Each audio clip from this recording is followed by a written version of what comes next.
Olá, minhas amigas e meus amigos da resistência pela democracia contra o nazifascismo. Alegrias. Bolsonaro sofre uma derrota por dia, vem sendo paulatinamente derrotado. Este é o nosso tema. Mas vamos chamar nosso companheiro Dimitri Salles para dividir essa conversa com eles. Alô, Dimitri Salles, chamando Dimitri Salles. Olá, Dimitri, tudo bem? Olá, querido. Bom dia, boa tarde, boa noite. Como é que estão as coisas? Estão bem, estão tranquilas. A gente tá a hora, chegou a hora da vingança, né? A hora que a gente se diverte de ver o Bolsonaro em palpos de aranha, né? Você Vamos. levantou essa questão para mim, conversando nós dois. Falei, isso dá um bom vídeo, vamos conversar sobre isso. As derrotas que Bolsonaro vem sofrendo, né?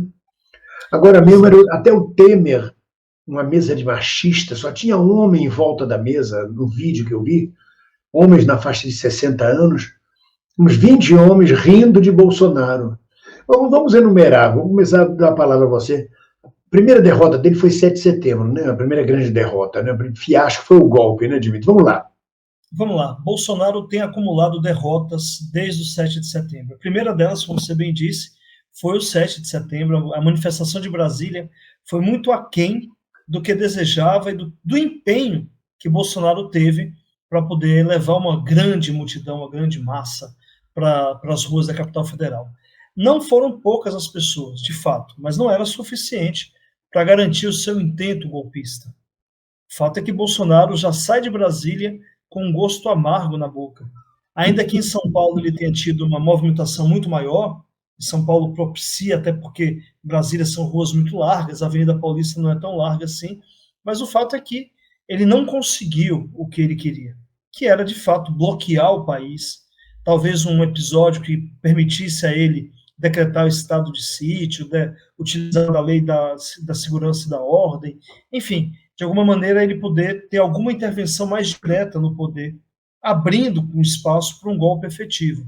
Ele não conseguiu nada. Ele conseguiu, de alguma maneira, não dá para a gente desconsiderar, de alguma forma, qualificar a sua base, trazer para perto de si uma base que estava um pouco dispersa. Ele teve algum poder de mobilização, de fato. Ainda que uns ou outros tenham ficado chateados, tenham dito que foram traídos, abandonados, acho que isso se recupera logo adiante com mais algum ataque histriônico de Bolsonaro. Mas ele conseguiu trazer a sua base, reaglutinar a sua base, mas não com o seu intento maior. Essa foi a primeira derrota de Bolsonaro. Olha, falando no golpe, hoje eu fui ao Cineclube aqui em Braga, que eles estão fazendo o mês do cinema brasileiro, e eu estou fazendo palestras para os espectadores ao final do filme. O filme de hoje foi Cabra Marcado para Morrer, o assassinato do líder rural, do líder de trabalhadores rural, João Teixeira, em 62, em Pernambuco. Mas aí eu comecei a ver no filme as notícias de jornal de 64, do golpe de 64. A marcha com Deus pela família, a multidão nas ruas pedindo o fim do comunismo, o fim do governo João Goulart, pedindo o golpe militar, não se deu só em São Paulo e Rio, como eu pensava, não. Até em Sapé, no interior lá da Paraíba, sei lá de onde, de Pernambuco, teve marcha com Deus pela família, com milhares de pessoas. Em João Pessoa teve 200 mil pessoas na rua com Deus pela família. A sociedade civil deu impulso para o golpe. Então a gente chama de golpe militar apenas é equivocado, é um golpe civil-militar. Exatamente. Os militares tiveram o apoio, o impulso das vivandeiras judenistas, da massa de classe média, da Igreja Católica Conservadora, para dar o golpe. O Bolsonaro, quando põe lá 150 mil pessoas na Paulista, 120 mil, põe massa na rua, ele está tentando, de alguma forma, pressionar o exército e mostrar que ele tem controle da massa.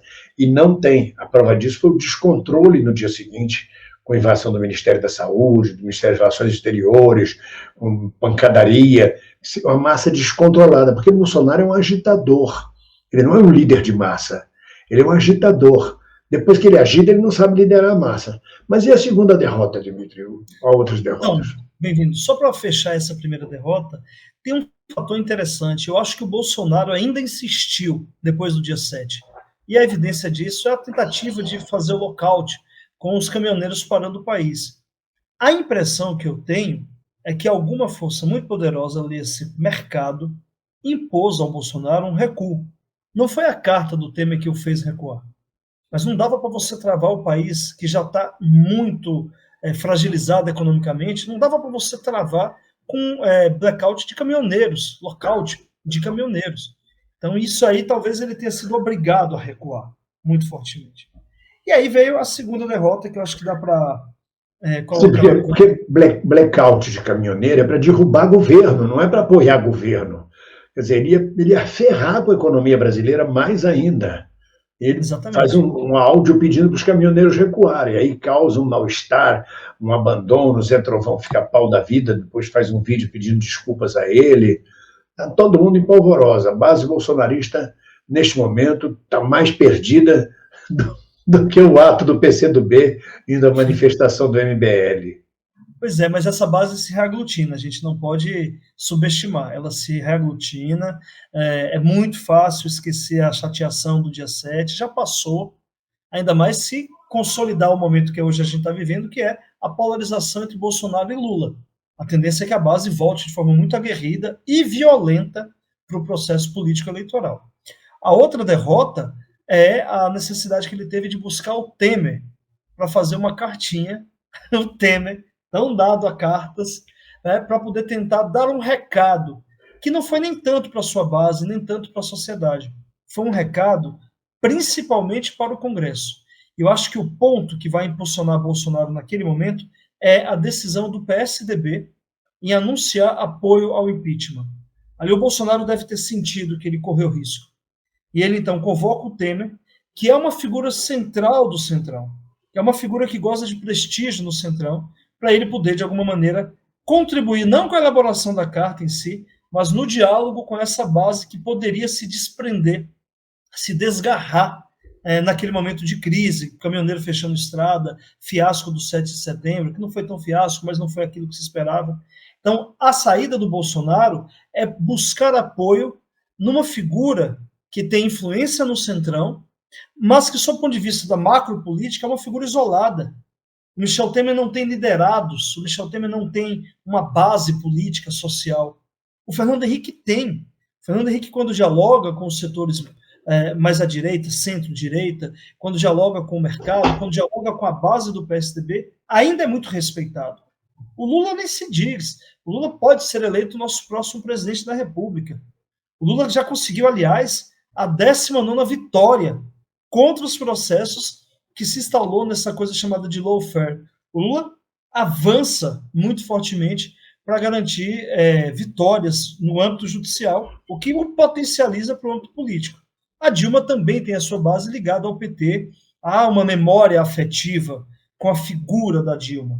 O Temer não.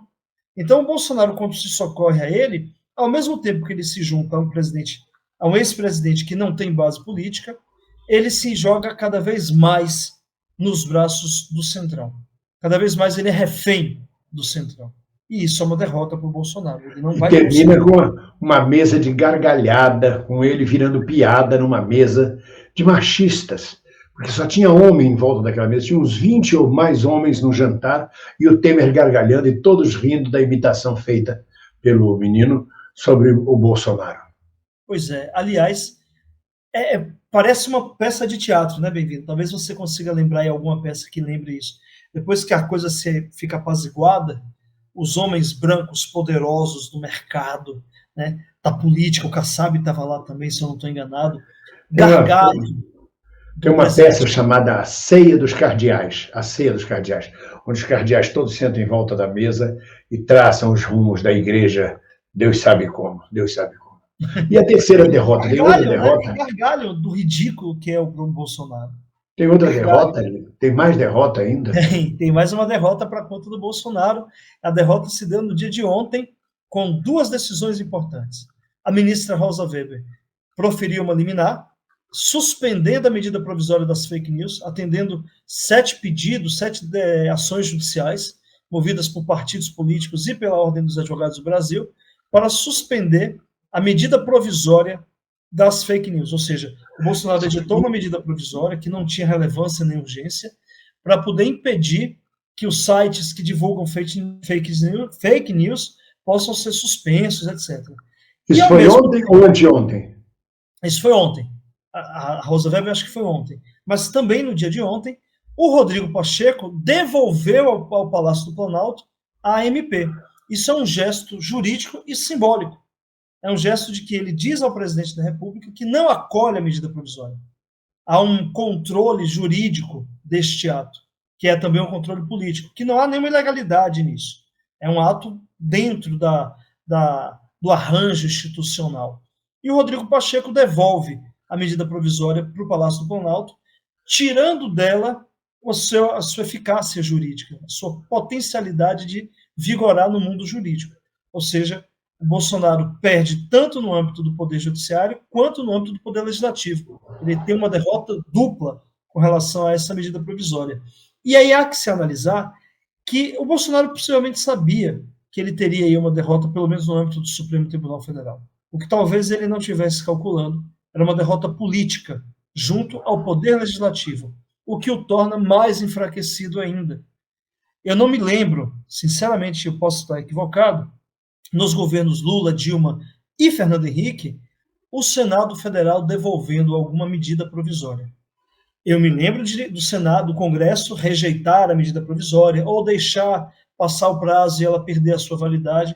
Isso eu me lembro. Isso é do jogo democrático. O Congresso tem o papel de fazer esse controle. Mas devolver a medida provisória, e se eu estou enganado, essa é a segunda medida provisória de importância para o bolsonarismo que o Senado Federal devolve. Quer dizer que ele vem sendo derrotado desde 7 de setembro. E vem aí a relatoria, para a gente encerrar a nossa conversa desse momento, vem aí a relatoria da CPI. É o quando? É dia 29? Exatamente, dia 29 encerra a novela da CPI. Essa novela que teve 2 temporadas. Primeira temporada a gente ainda se divertiu mais do que a segunda. A segunda está uma temporada mais, vamos dizer, o roteiro está mais técnico, mais elaborado, juntou uma equipe mais técnica, tá legal. Agora a CPI está na fase final, que é justamente dizer para as pessoas que estão indo lá depor e mentir ou se reservar o direito de ficar em silêncio, de que a CPI tem muita prova, que tem muito documento, que tudo está muito bem esclarecido para a CPI. O que vai ser necessário agora é tornar esse conhecimento que a cúpula da CPI tem público. E aí, dia 29, vai ser um final de novela como foi Vale Tudo, vai ser um final de novela como foi Tieta, todo o Brasil olhando, esperando para saber a revelação de quem matou a Odete Roitman, do que vai acontecer com a Perpétua. E logo depois, isso é no dia 29, e 3 dias depois, nós vamos ter a manifestação do 2 de outubro com todo o povo brasileiro nas ruas do Brasil inteiro. Dimitri, muito obrigado, querido. Nós vamos aí, bem-vindo no dia 2 de outubro, impor uma outra derrota a Bolsonaro. Porque se ele comemorou o 7 de setembro, ainda que tenha divergência com os números, se ele comemorou a manifestação do dia 12 de setembro, que foi um fiasco do MBL e companhia, ele não vai ter o que comemorar no dia 2 de outubro, até porque tem um detalhe. Nessa, até eu vou. Um beijo, Dimitri. Um beijo para todos que nos acompanham. Até a próxima.